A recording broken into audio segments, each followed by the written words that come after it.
À 15h12 précise, le ministre des Transports est arrivé en gare de Saint-Dié-des-Vosges jeudi. Clément Beaune, venu inaugurer le pôle multimodal de la gare.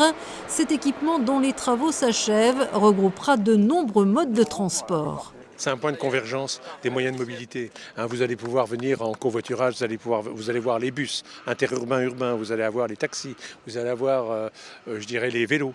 Vous allez avoir véritablement. Et pourquoi la gare? C'est parce que c'est un point de départ pour aller vers les extérieurs du territoire ou en venir. Ensuite, on travaille sur les jonctions entre les trois pôles multimodales. Vous savez qu'il y a celui de Saint-Dié qui va ouvrir, là. Le parking est déjà bien utilisé, même s'il n'est pas ouvert. Il y a celui de Raon-l'Étape qui va être lancé, là, en février-mars. Et puis il y a celui de Saint-Léonard qui est en étude. David Valence avait lancé le projet de la gare multimodale des Hauts-Daciennes en tant que maire.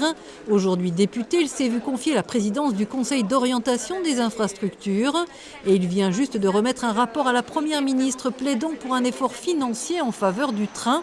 Des lignes vosgiennes vont en bénéficier. La ligne qui en sera la principale bénéficiaire dans les Vosges, c'est la ligne Épinal-Nancy, qui a besoin de plus de 170 millions d'euros de travaux d'ici à 10 ans.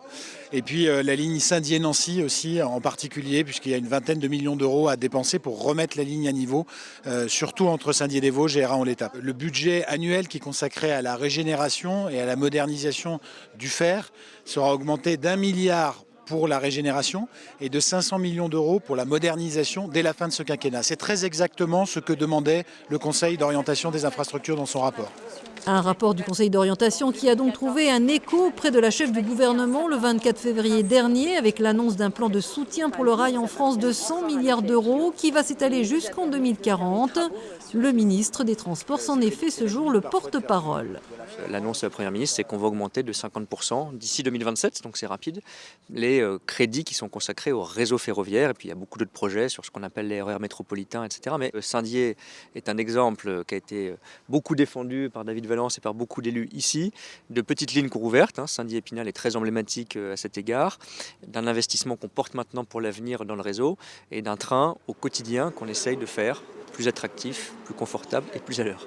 On a connu en France le tout TGV. Peut-on parler aujourd'hui de tout ruralité? Pour les syndicats CGT et Sud qui attendaient le ministre sur le quai, on est loin du compte pour la modernisation des petites lignes. Et de citer le tronçon Épinal-Saint-Dié, un temps menacé et qui a fait l'objet de travaux importants, une desserte rouverte il y a un an. Mais aujourd'hui, il n'y en a qu'un sixième qui a été fait. Il reste 5 sixièmes à faire. Et il est impératif de remettre de l'argent rapidement sur cette ligne.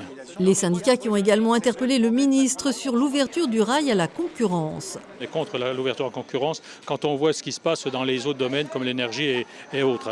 Clément Beaune a terminé sa visite vosgienne à la carrière de Trappes à Raon-l'Étape, d'où l'on extrait la roche pour le ballast des voies ferrées.